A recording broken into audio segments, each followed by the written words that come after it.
Hey guys, welcome back to my channel. Hope you're all having a great week so far. Today I'm going to be wear testing the Natasha Denona Eyeshadow Palette 5 in the color 2. This is the palette from Natasha Denona, and as you can see it is a 5 shadow palette, and it's the second palette in the series. These are made in Italy, not tested on animals, and these are 2.5 gram pans. I was lucky enough to unbox this guy in my lucky bag from Beautylish, which you can check out that video up here. But these are fairly expensive palettes, and they're kind of an internet brand. Sephora did start carrying Natasha Denona. I thought now would be the perfect time to take a closer look at this palette and if it's worth your money.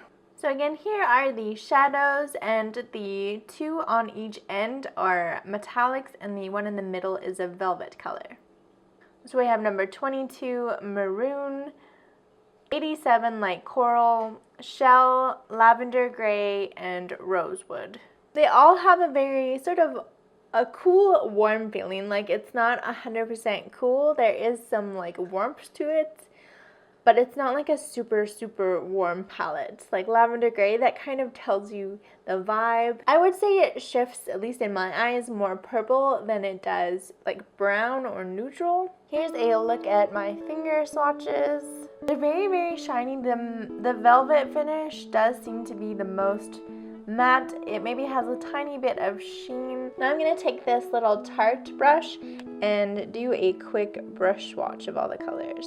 You can see there is a little bit of fallout that you get. Enough talking, let's go ahead and apply this to our eyes. I'm going to prime one eye with my Urban Decay primer potion, and theoretically this will help with longevity and to prevent any creasing. I'm going to start with Shell and apply that all over my lid. Moving on to a slightly smaller, denser brush, I'm going to dip into Rosewood.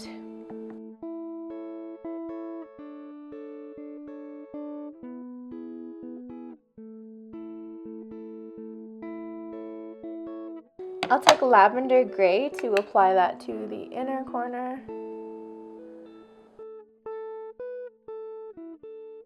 I'm going to take the really bright coral color and actually do some highlighting with that.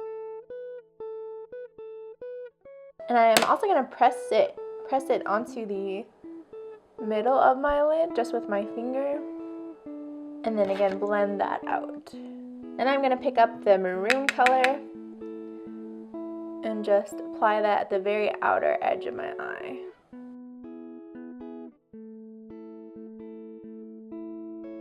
I already do have a little bit of highlight on my cheek, but I'm just going to take this coral color and kind of throw that on as well, just because I feel like it'll warm up my look a little bit. Alright, I'm going to finish up the rest of my eye makeup and I'll be right back. Alright, so my eye makeup is on. I'm ready to wear this out, test it out for a full 12 hours.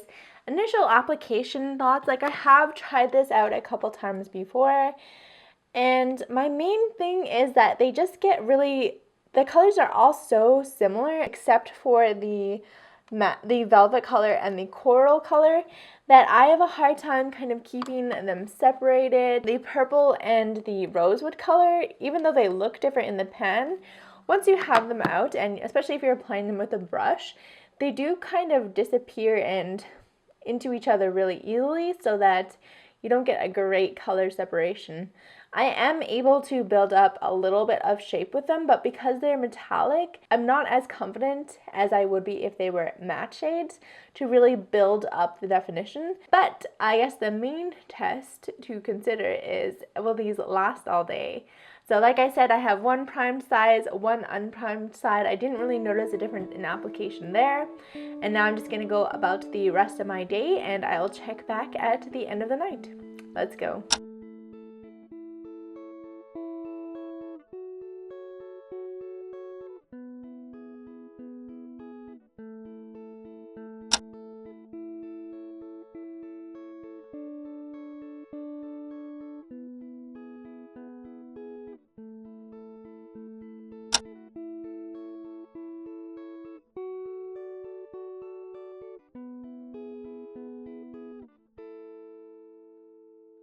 Alright guys, it's the end of a very long and productive day today. I'm so ready to take my face off, maybe have a shower, do some relaxing, and I have to say, this eyeshadow, it definitely underperformed a little bit. Let's take a closer look. This is the side that has primer on it. Even though it does have primer on it, you can definitely still see there is some weird stuff going on. I feel like I had sort of an average / greasy day, and it definitely faded down. There's still a little bit of something there. There's still some highlight there, but the darker colors definitely faded down. Now the side that had no primer on it, definitely a lot more greasy, and there definitely is some very clear creasing that's happened. I'm definitely underwhelmed by the performance of this guy. The palette by itself, if I was just rating it by itself, I would say I wish there was, like, I love that they included a velvet formula, and I wish the darker colors, they look quite dark in the palette. I wish they were a little bit darker in real life so that I could have an easier time making the colors deeper and really shaping a lot easier. I think that the fact that they are so metallic and that they really aren't that deep makes it a little bit trickier for, like, honestly, an average person to use. Now this here is $61. $61. The pan sizes are pretty nice. They're about the same size as my Viseart. They might be a little bit bigger, in fact. See, I think they're just a tiny bit bigger. But if I had $60 to throw at a makeup palette, I would either not get this one and save a lot of money if I really wanted a Natasha Denona product, and get one of her larger palettes that have a huge array of colors so that I could get something more versatile out of it. Or I would just go buy maybe the Urban Decay Naked palette. My Graveyard Girl Swamp Queen palette has fairly similar colors.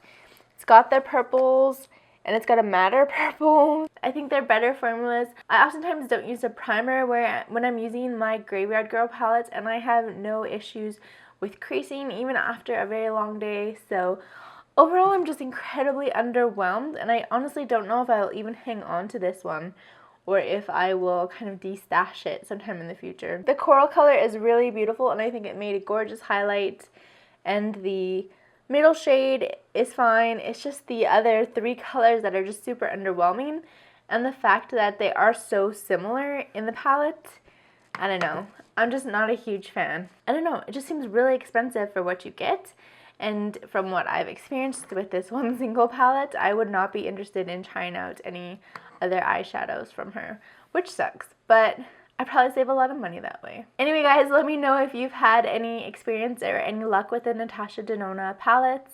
If you have, definitely leave me some comments and feedback down below. Make sure you subscribe to my channel and maybe check out my Patreon if you want to help support my channel further. Aside from that, thank you guys so much for watching and hanging out with me, and I will see you all tomorrow in my next beauty video. Bye.